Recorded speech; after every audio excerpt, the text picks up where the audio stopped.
네, 안녕하세요 여러분. 네, 오늘은 제가 뇌 건강과 뉴로 피드백 이야기라는 주제로 강의를 한번 해보도록 하겠습니다. 저는 김제에서 공감 브레인, 뇌를 공감하자 그런 뜻에서 공감 브레인 상담센터를 운영하고 있습니다. 그리고 또 현재 언광대학교와 군산간호대학교에서 출강을 통해서 학생들을 가르치고 있고요. 지역에서 청년 마음건강 서비스, 성인 심리지원 서비스 등을 통해서 김제 시민들의 건강한 어떤 정신, 마음을 위해서 힘을 쓰고 있습니다. 제가 뇌의 건강이 왜 중요한지 이거에 대해서 이야기를 한번 해보려고 하는데요. 먼저 제가 이 뒤에 책을 한번 가져와 봤습니다. 뇌의 기적이라는 책, 그리고 뇌는 스스로 치유하는 그런 능력이 있다. 그래서 스스로 치유하는 뇌라는 책과 뉴로 피드백, 뉴로라는 말은 신경이란 말이죠. 그리고 피드백은 되돌려준다 라는 말입니다. 그래서 이제 저희 센터에서는 이런 뇌파 측정 장치가 있는데요. 여러분들이 생각할 때는 우리가 예전에 병원에 가면 모자, 캡을 쓰고 또 전도성 풀을 붙이고 이렇게 또 뇌파라는 것들을 측정해 보신 분도 있을 것이고 TV 등을 통해서 본 사람도 있을 것입니다. 뇌파를 5분 동안 측정을 합니다. 그러면 이제 그 코딩이 되겠습니다. 코딩이 돼서 15장으로 그 사람에 대한 정보가 출력이 돼서 나옵니다. 자, 그러면 만약에 이 기계가 전류가 우리 뇌 속에 들어가서 그 뇌의 어떤 뇌파를 측정한다. 네, 맞을까요? 틀릴까요? 네, 정답은 네, 맞습니다. X입니다. 여기에서 전류가 우리 뇌 속에 들어간다 라고 한다면 전 아마 잡혀가겠죠? 네, 그래서 이 측정 장치는 이렇게 이제 증폭기가 달려 있는데요. 증폭기로 우리 뇌의 아주 미세한 10의 마이너스 6승인 아주 미세한 전류를 증폭해서 우리가 어떤 노트북이나 데스크탑에서 실시간으로 뇌파의 파동을 측정을 합니다. 그러면 그 사람의 어떤 휴식 상태, 또 주의력 상태, 집중력 상태, 이런 것들을 측정할 수가 있다는 것이죠. 자, 그래서 저는 이제 많은 청소년들을 만나고 있는데요. 요즘 ADHD, 주의력 결핍, 과잉행동장애, 또 주의력 결핍, 요즘 스마트폰을 많이 해서 주의력이 떨어져 있는 친구들, 네, 그리고 또 학습장애, 또 뇌병면, 예전에 간질이라고 하죠. 그리고 조현병, 우울증, 이런 것들도 이런 기계를 통해서 치료도 가능하고요. 또 예방도 가능합니다. 그래서 이제는 우리 아이들의 마음이 아닌 뇌를 치료하라, 이런 말도 있고요. 그래서 이런 뇌 훈련 장치를 통해서 우리 아이들의 마음의 건강을 측정하고 또 그런 훈련을 통해서 그런 아이들이 건강한 생활을 할 수 있도록 그런 훈련을 하고 있습니다. 네, 그래서 이런 뉴로 피드백이라는 말을 또 들어보신 선생님들도 있을 텐데요. 이것은 기적도 아니고 만병통치약도 아니다. 단지 이것은 과학적으로 아주 객관적이고 정확하게 측정을 해서 그 사람의 어떤 휴식, 주의력, 집중력을 높여주는 과학적으로 검증된 장치라는 것이죠. 하지만 우리가 뇌과학이 이제 발달되고 있고 현재 우리 뇌 쪽으로 발견된 어떤 정보는 우리 뇌의 정보의 10%도 되지 않는다고 합니다. 그래서 앞으로 우리 또 과학자분들이나 연구자분들, 또 저처럼 심리 상담을 하는 분들도 더 많은 데이터들이 수집이 된다면 더 정밀하고 더 정확한 우리 사람들을 위해서 노력해야 되는 그냥 과학적인 분야라고 생각이 듭니다. 네, 우리 몸이 36.5도가 정상이죠. 뇌도 이렇게 나이에 따라서 정상적인 수치가 있다는 겁니다. 이제 갓 태어난 5세 이하의 아이들은 헤르츠라는 단어를 쓰는데요. 뇌가 가장 느리죠. 그리고 이제 7세, 10세, 15세가 되면 뇌가 점점 빨라집니다. 그래서 이제 이 비율은 느린 뇌파인 세타파와 빠른 뇌파 SMR파의 비율인데요. 15세에서 50세의 사람은 2대1로 뇌가 가장 빠르게 움직입니다. 자, 그러면 이제 50세가 되면 점점 또 뇌가 느려지게 되는 것이죠. 그래서 80세가 되면 우리가 처음에 태어났던 그 뇌의 어떤 비율과 마찬가지로 5대1이 됩니다. 이 말은 무엇이냐면 우리가 뇌도 느리게 태어났다가 뇌를 열심히 쓰고 다시 뇌가 느려진다는 것이죠. 그래서 우리가 이제 어르신들, 부모님들을 보면 좀 자기중심적이고 또 이기적이고 또 잘 삐지고 네, 또 서운한 감정들을 많이 느끼시죠. 그 말은 뭐냐면 나이가 먹을수록 뇌도 점점 아이가 된다는 겁니다. 근데 우리가 여기서 이제 중요할 점은 뭐냐면 80세, 70세의 노인이 20세, 30세의 뇌를 가지고 생활할 수 있다면 여러분 좀 말이 달라지지 않겠습니까? 그래서 우리가 나이가 먹을수록 내가 치매 걸렸나봐, 내가 요즘에 이렇게 깜빡깜빡하지? 이 말은 현재 뇌가 뇌를 잘 안 쓰고 있다는 것이죠. 뇌는 가소성이라는 게 있습니다. 네, 가소성. 뇌는 쓰면 쓸수록 발달한다라는 것이죠. 그런데 최근에 우리 이제 현대인들은 스마트폰의 발달로 인해서 뇌를 잘 쓰지 않습니다. 네, 여러분들도 혹시 스마트폰 친구들의 번호를 혹시 10개 이상 외우고 있는 사람이 있을까요? 네, 그런 사람이 많지 않습니다. 그래서 우리 뇌는 이제 신경망이라는 것이 있는데 안 쓰는 신경망은 가지치기가 된다고 해요. 그래서 그게 이제 활성화가 되지 않습니다. 그래서 우리 뇌는 끝까지 가소성이 있기 때문에 열심히 새로운 것들을 배우시고 또 운동하시고 또 뇌하고 가장 많이 연결되어 있는 손을 많이 활용하시면 뇌를 잘 쓰는 겁니다. 우리 어렸을 때 네, 곤지곤지, 잼잼, 또 팝잇 네, 이런 것들이 손 운동이지만 실제로 무슨 운동입니까? 네, 뇌 운동이라는 것이죠. 그래서 네, 손, 또 발, 또 턱 이런 것들을 많이 쓰면 뇌 건강에 좋습니다. 그래서 여러분들이 20세, 30세의 뇌를 80세까지 꼭 쓰시기를 한번 바라보겠습니다.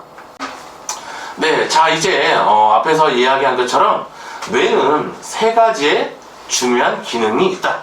첫 번째, 우리 뇌는 눈을 감으면 시동이 꺼져야 되는 것이죠. 휴식 상태. 이게 바로 알파파가 얼마나 잘 나오느냐, 정서 조절의 마법사 알파파라고 합니다. 그래서 휴식 상태를 측정하고요. 두 번째는 주의력입니다. SMR파라고 하는데요.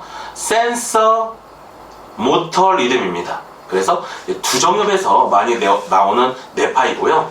여러분들이 고양이가 먹잇감을 딱 보고 응시하고 있는 상태. 그래서 저 먹잇감을 내가 어떻게 잡을까? 그래서 주의력 SMR파는 각성 조절의 어떤 기준을 측정하는 것입니다.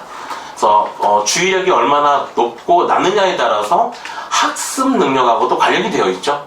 그래서 ADHD, 또 학습장애, 또 이제 어떤 뇌병면, 간질, 또 스마트폰 가몰입 이런 친구들은 SMR파가 많이 나오지 않습니다. 그래서 주의력, 그리고 마지막 하나는 집중력입니다. 네, 그래서 활동 수준을 알 수 있습니다.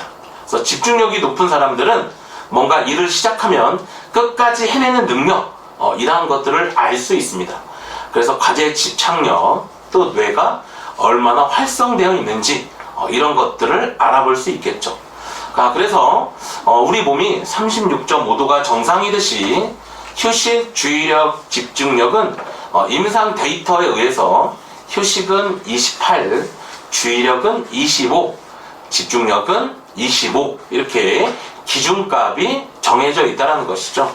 그래서 그 기준값에서 얼마나 벗어나 있느냐에 따라서 그 사람의 뇌 건강에, 뇌의 어떤 기능 상태에 대한 분석이 가능하다는 것입니다. 그래서 여러분들이 휴식, 주의력, 집중력 이 세 가지의 요소는 알아두시면 좋을 것 같습니다. 자, 이것은 제가 15살 나이의 뇌파를 측정한 표입니다. 네, 물론 이제 이름은 나오지 않죠. 자, 그래서 보시면 이 친구는 15살이기 때문에 표준 연령 기준이 9Hz, 네, 9번 뛰어야 된다는 것이죠. 하지만 뒤에 여러분들이 보시는 그래프와 같이 뇌파 주파수별 발생 빈도를 보면 가장 높은 파란색은 좌뇌, 빨간색은 우뇌입니다. 하지만 피크점을 보시면 여러분들이 9Hz가 아니라 7Hz의 피크를 찍은 것을 볼 수가 있습니다. 그러면 우리 뇌에서는 15세에서 50세 이런 나이를 가지고 있는 사람이 이렇게 7.5Hz 이하일 경우에 치매 위험군으로 진단을 하는데요. 그럼 이 친구는 15살인데 치매라고 진단을 해야 될까요? 네, 그래서 이 친구는 디지털 치매입니다. 스마트폰을 하루에 6시간 이상 하고 있고요. 이 친구의 뇌의 기능이 65세 노인의 뇌와 똑같다라는 것이죠. 그래서 이 아이의 뇌를 측정을 해주면 우리 아이들은 놀랍니다. 제가요? 제가 정말 치매인가요? 제 뇌가 이렇게 느린가요? 그래서 이 아이는 이 뇌파를 가지고 공부를 열심히 할 수 있을까요? 네, 열심히 할 수 없겠죠. 왜? 주의력과 집중력이 떨어져 있기 때문에. 그런데 우리 엄마들은 이런 아이의 뇌 상태도 모르고 학원을 3개 보내고요. 과외도 열심히 시킵니다. 근데 우리 아이들의 뇌는 아직 공부할 준비가 안 됐는데 말이죠. 네, 그래서 우리 아이들의 뇌의 기능을 알아보는 게 중요하다. 또 뇌파 측정은 부작용이 없다. 이게 큰 장점입니다. 자, 그래서 이 아이는 앞에서 말한 것과 같이 휴식 28, 주의력 25, 집중력 25에서 너무 많이 빗나가 있습니다. 그렇죠? 그래서 이 아이는 주의력이 이렇게 작기 때문에 수업 시간에 선생님의 말이 한 귀로 들어와서 한 귀로 빠져나가 버리는 그런 불상사가 있겠고요. 집중력이 저렇게 낮기 때문에 책상에 앉아서 10분, 20분 앉아있는 것도 힘들지 않을까. 네, 이런 추측을 한번 해봅니다. 그래서 열심히 뇌파 훈련을 하면 좋아집니다. 그래서 우리 아이들은 또 뇌의 어떤 기능이, 뇌의 어떤 시냅스들이 끊임없이 생성되고 있습니다. 여자는 25살, 남자는 29살이 돼야 뇌가 최적화가 된다고 합니다. 그래서 우리 뇌는 끝까지 변화가 되고 있다라는 것이죠. 자, 그래서 뇌의 가장 첫 번째 훈련을 하나 소개해 드리려고 하는데요. 뇌의 가장 첫 번째 훈련은 바로 호흡 훈련입니다. 네, 호흡에 관련된 책들이 정말 많이 나와 있습니다. 코호흡을 해야 몸이 젊어진다. 호흡의 기술, 호흡을 잘하면 병원에 가지 않아도 된다. 그런데 우리가 너무나 당연스럽게 생각하는 이 호흡을 못하는 사람들이 너무 많다라는 것이죠. 한 중학교에 갔더니 중학교 1학년 20명의 친구 중에 12명이 비염이 있다고 합니다. 비염이 있다면 우리가 뇌파를 찍다 보면요, 이렇게 뇌파가 요동치게 됩니다. 그럼 이런 친구들은 주의력과 집중력이 떨어질 수밖에 없죠. 그리고 우리 뇌의 영양분은 산소와 포도당입니다. 자, 그래서 호흡을 잘 하는 방법은 뭐냐면 코로 최소한 3초를 들어 마시고 최소한 3초를 내쉬는 조식 호흡이 필수적이다라는 것이죠. 하지만 사람은 평소에 숨을 1초도 들어 마시지 않는다고 합니다.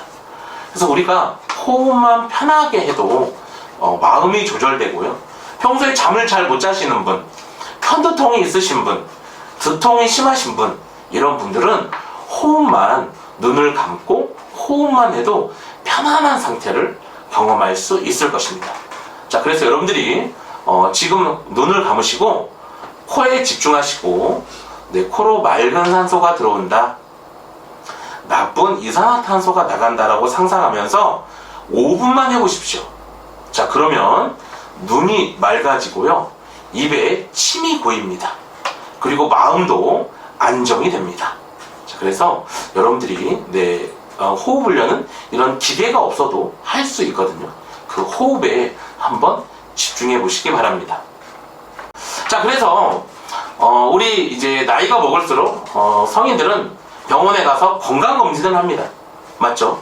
자, 앞으로 모든 현대인들은 뇌의 기능 체크를 해야 한다는 것이죠. 그래서 우리 아이들, 우리 성인들의 문제는 뇌가 아니라 뭐의 문제다? 뇌의 문제다. 자, 그래서 이제는 여러분들이 뇌 건강을 체크해야 할 때입니다. 네, 여러분들 인근에 있는 뇌 훈련 프로그램 또는 뇌 상담센터를 방문하셔서 여러분들의 뇌 기능을 체크해 보시기 바랍니다. 네, 여러분들 김제 시민회는 공감 브레인 상담센터가 여러분들을 맞을 준비를 하고 있습니다. 그래서 경제적으로 좀 부담이 되시는 분들은 청년 마음건강 서비스, 또 34세 이상의 성인들은 지역 어떤 지역의 보조금을 이용해서 정부 지원 사업을 하고 있기 때문에 그런 방법을 통해서도 여러분들이 상담, 뇌파 훈련을 받을 수 있을 것입니다. 네, 오늘 제 수업 여기서 마치도록 하겠습니다. 고맙습니다.